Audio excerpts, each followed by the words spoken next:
Hello and welcome to part 2 of my introduction to using Superior Drummer for your MIDI drums. This part of the episode is going to be covering creating metal presets using both the default avatar kit that comes with Superior and later on the Metal Foundry kit. As always, I've got links down the left hand side, so if you want to skip forward at any point, please use one of those links. For now, before do anything else, let's have a listen to this metal kit that I've created using the avatar default settings.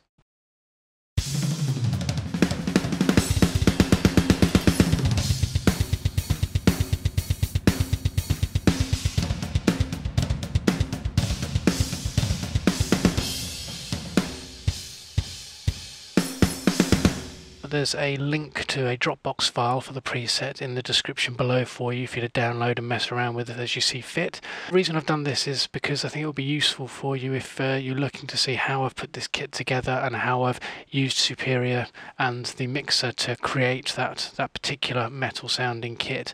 I've only used the avatar sounds. I haven't used any Metal Foundry in this particular kit, so if you've only got the default avatar kit, you will be able to create this kit of mine.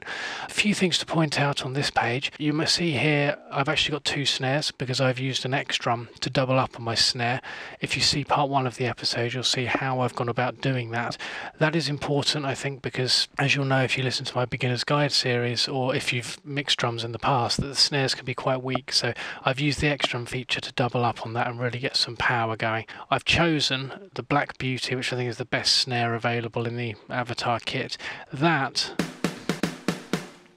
has got a fairly good all-round sound, a nice crack and some good snare rattle to it, but it's slightly thin. So I've also added the Slingerland 70s snare, which as you can hear is a bit more full-bodied with a bit less of the snare rattle. So mixing them together has given us this nice double up of a snare. If we have a quick listen there, it's quite powerful. I've also chosen these cymbals quite carefully. You see there's a couple are greyed out because they've not been used. Don't just arbitrarily pick your cymbals. The cymbals do matter in terms of drum expression. And if I give a quick tour of these, you've got to make sure when you're choosing your cymbals that they're there for a reason. Don't just use up your memory and your power having two cymbals that sound virtually identical. And also you probably would have heard if you're listening on headphones that I've covered the whole stereo spectrum just to add some interest there. That's why I haven't found it necessary to use these two blank ones here, because they were too similar to other ones that I've already chosen. But different positions give you maybe 2, maybe 3 options, and I've chosen the ones I think are most common to what a metal drummer would necessarily pick. Moving on now to the mixer. You will see here, if you've not used Superior before, you're not overly familiar, we've got a normal mixing desk in the bottom half. In the top half here, just like any DAW, you can see there's options to include the Superior Drummer inserts. Normally, I would recommend, if you've got good ones on your DAW or even the stock ones, tend to be a slightly better quality than these. They're not bad though, and I have used them for my presets to show you that it is possible to use them to get a half decent sound, and it is possible to use Superior Drummer just on its own using the Toontrack Solo program, so you would need these inserts to help give you the good sound. So what have I done to get my metal sounding kit? With the kick drum, the avatar only comes with one, unlike Metal Foundry Drum Kit from Hell, which caters for the double kick technique. Avatar doesn't, you only get the one kick, but obviously you can use double kicks with it. It sounds absolutely fine doing that. For the kick drum, they have an internal mic, which I've EQ'd and filtered. I mentioned in part 1 that you sometimes have to stack the same insert more than once because they're not great. I wouldn't recommend ever doing that with good plugins. You shouldn't ever need to do that with good ones, but in terms of this particular program, it is sometimes necessary. If I solo the kick and get that playing, what we can see here, first of all, I've taken a filter. This is the internal microphone. I've taken off the high end and the real low end rumble. If I bypass that, you can hear quite what that's done there is quite a strong effect. I then EQ'd it. It's not too dissimilar to what you might expect to see from Metal Kit. I've brought up the around 100 Hertz, I've taken out a big scoop in the middle, and I've raised the top clicky end again. But being quite a limited EQ, you'll see it hasn't given me the option again to take off that real low end. So quick listen with the bypass, you can hear that's made a pretty big difference. But then I've added another filter just to roll off that real low end rumble again. Now that's a lot more subtle, but if I let that play for a bit, you can hear that it makes the tiniest amount of difference.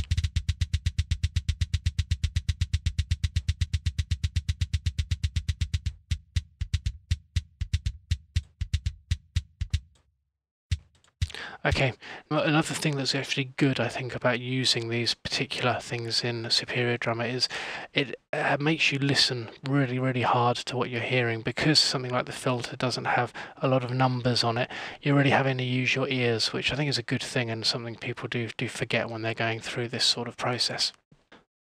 And next in line we have the external kick mic. If I get this playing for a bit, I'm going to loop that so that we've just got double kick playing the whole time. Now that is the external kick sound. I have left dry because I actually found that was a fairly nice sound, especially when coupled with the internal kick.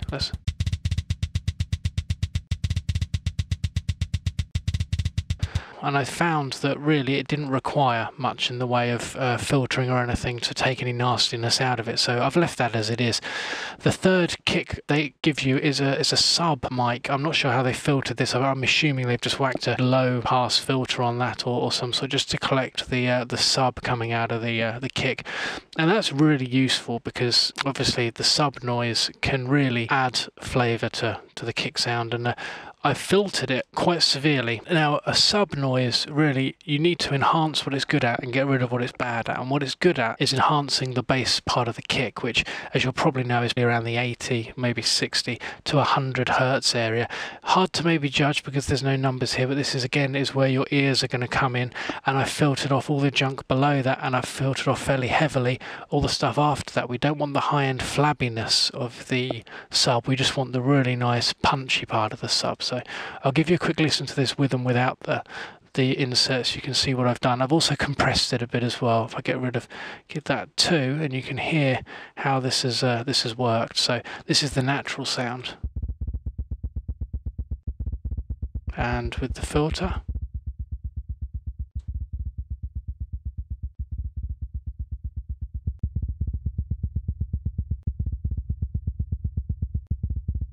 Very subtle, but I think you will agree the filter and the compression have added a lot there. The filter's taken out the junk and the compressor's just raised everything and tightened it up and given it a nice pulse so that it adds a really good pulse to the kick. Moving on from there, the snare, they've given us three options. There's a top snare, bottom snare, that's all very standard, and then a third mic, which is a compressed mic, room, I assume a very closely set room mic for the snare. I've left them all dry because what I've done down here, this orange output line, you can see I've moved all three of those kick channels to one kick bus, and I've moved all of these three snare channels to one snare bus. This is easily achieved by clicking on the name here, and you can see most of them are set to output 1 or 2. The toms I've routed to a bus as well, but because I'm just using a stereo out most of the time, most of them are set to 1 and 2. But where I've wanted to bring sounds together, like all three kicks into one kick channel, I've created a bus.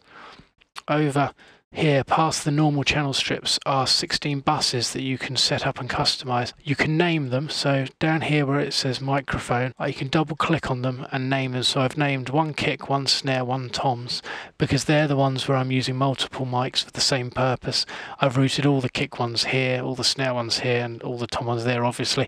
They are then routed to the stereo out. All of the other microphones for the hi-hats, the overheads, and the room mics are all just set straight to the output. So everything is coming out of stereo out. I haven't set this for multi-channel out because with all these effects on it, you don't really need that. If you want to do multi-channel out, you can look at episode 1 where I explain how to do that properly. But for this purpose, I think the stereo out serves better. After the snare has been routed over here, I have EQ'd and compressed it in a fairly standard way, raising the low end crack of the snare, taking out the junk in the middle, raising the high end crack and rattle a bit, and then I've added a compressor. Fairly standard procedures there. that's all I've needed to add to that. I'll come on to, there's a bit more to do with the snare later with the room mics, but that's it on there for now, very straightforward. After the snares we have the hi-hat. I don't really need to go into this, it's all very standard cymbals. I've filtered out the low end and EQ'd up the high end a bit, all very easy. Toms, now you get 3 rack toms and 2 floor toms with Avatar. So I've routed all of them over to one tom channel next to this kick and snare here. If I solo these, and we'll get a tom section playing and we can see what's going on there. If I play them raw for you, there's some really good tom sounds you get with this kit. And I've filtered out the really low end there so that they don't interfere with the kick too much. I've then EQ'd them in a fairly standard tom fashion. I've raised some of the bass, again got rid of this middle junk, I've raised a bit of the clicky high end. And then I've just added a compressor to tighten them up a bit. Again, there's going to be a bit more on the toms later when we go on to room mics, but that's really all there is to it for them. Following the floor toms, or the toms in general, overheads, which are mainly the cymbals. So again, in normal cymbal fashion, I've filtered out all the real low end, EQ'd up the high end quite a lot to bring them out and let them shine over the top. After that, this is where you can really get down to some customization of realism. It's giving you lots of options in terms of room microphones and how you want bleed and things like that to be set up. If we look at the overheads as an example, I told you I'd set the filter and the EQ for the cymbals.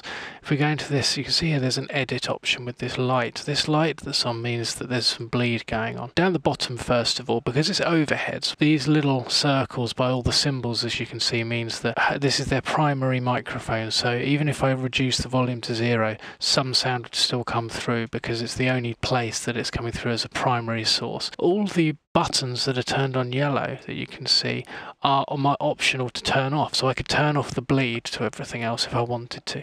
Now what I've done, this being the primary overhead, in real life that would pick up some of everything as well as the cymbals. So I've set the cymbals to full. This is fairly realistic because they would be nearest the overhead mics. They're all on full. Then below that, everything has been lowered. Fair amount. I mean, that doesn't look like much, but it's down to -13, -12. So that's quite a way down. That's just to give a bit of realism for bleed there.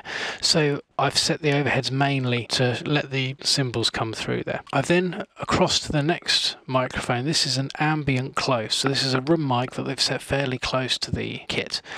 And again, I've just filtered out a tiny bit of low end there. Always good practice with any of these room kits. What I've done with this one is use this as a second overhead, but I've tried to mix it a bit more evenly so that the kick and the snares, I had to bring the hats right down because they tended to be quite loud, and they're appearing in the hats, in the overheads, and in all of the room mics, so they tend to get really loud.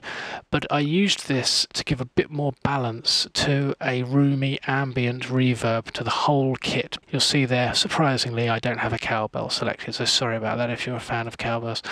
That allows me real options to go with the overheads, more room to decide how I want everything to bleed through nicely. So that's what I've used that overhead close for. Now, the rule with all of these, deciding whether you want to use, so you see I haven't used the ambient mid, I'm not using the ambient mono either, I can bring that off. The key to deciding how you want to use them is, does it make a difference when the kit's playing? So let's have a listen. If I turn off all of these overhead and room mics, we're going to listen to what effect this has. So let's get this going, and I'm going to unmute everything in turn, and you'll hear what sort of sound difference it does make.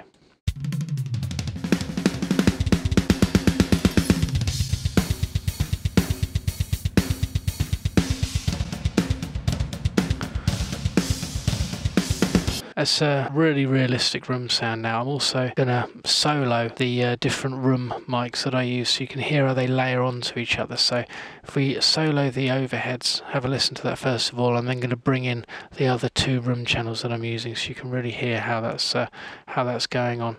Toms, I'll just say, I've put on their own overhead as well, room mic, sorry, because they need a nice amount of room reverb all on their own just to make them sound really natural. It really brings them out nicely. And then I've done a similar thing, I'll just tell you quickly, over here with the ambient bullet mic. A bullet mic is a very almost low-tech mono mic, that gives a nice crack. And what I've done with that is just used it for the kick and the snare to give them some high-end click, which helps bring them through and acts almost a bit like a parallel compression on there, helping them cut through a bit. So that's what they're there for, and let's see how these combine with the overheads to really bring the room sound out. So here we go.